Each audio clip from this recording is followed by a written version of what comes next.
Struggle and resilience are two concepts the people of East Palestine know all too well. 1 year after a toxic train derailment, the village is looking to regroup and find hope in rebuilding. But is that lingering stigma derailing the community 1 year after? And could it be for good? News 9's Chloe Messagaitis takes a closer look in this News 9 special assignment. It was a scene people all across the world were astonished by. A black cloud of smoke filling the sky of a village with a population of just over 4,000. All stem from a Norfolk Southern train derailing, putting the village in conversation on a national scale. If you say you're from East Palestine, they know where you're talking about. Now, a year later, there's still a lot of people hurting, some physically, some emotionally. It's a town looking to break that tainted stigma and hoping to move forward. Well, this site right here looks a lot different than it did a year ago. Cleaned up tankers, cleaned up soil, now 10-foot walls placed by those train tracks. We stopped here in East Palestine to talk to residents to hear how they're feeling 1 year post-derailment. What we found, these feelings are mixed. Half the town feels there's nothing wrong, and the other half the town thinks there's still something wrong.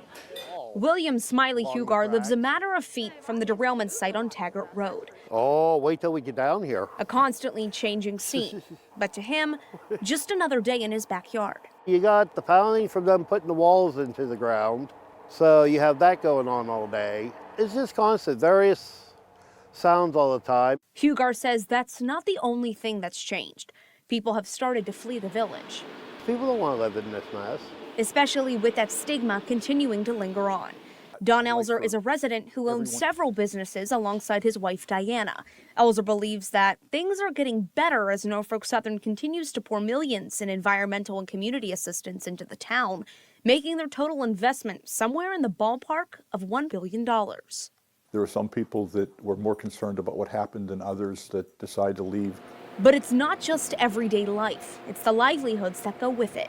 Elzer agrees that businesses have been tough to recover due to that stigma.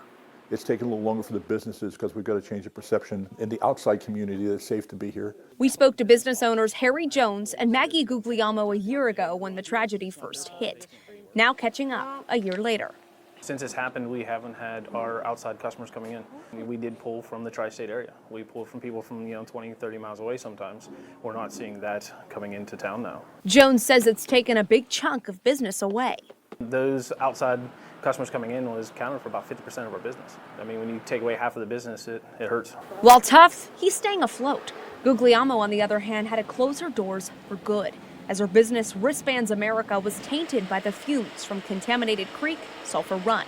The odor from Sulphur Run, which runs right underneath the plaza here, all the odors came right up. All the toxic fumes and everything came right up. And silicone absorbs odors, and for 4 months, my wristband stunk.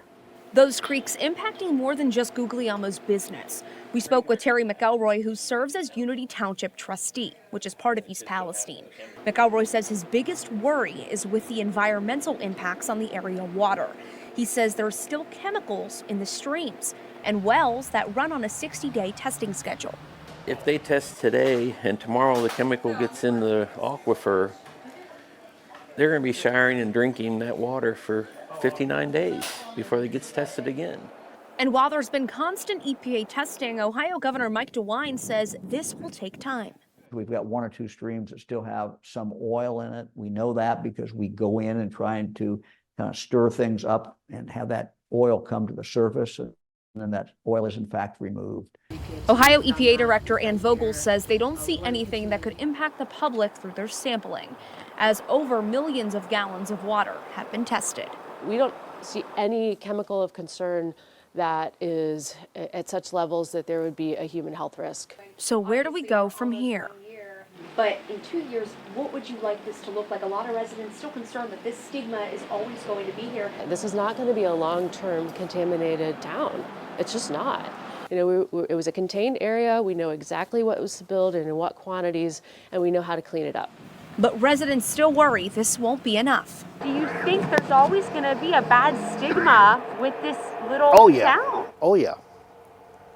Yeah, there will be now, because I've been starting to call this the ghost town of East Palestine. Everybody wants out for a reason.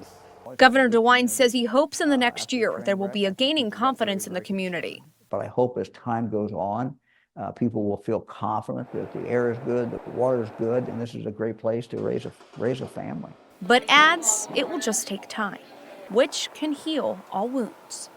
The town has an opportunity to really move forward, to become stronger and better than it was before, and hope we take advantage of that opportunity. In East Palestine, Chloe Messagaitis, News 9. I'm Gianna Dupre. Thank you for watching. Here's another video for you to watch, and please take some time to subscribe to our channel.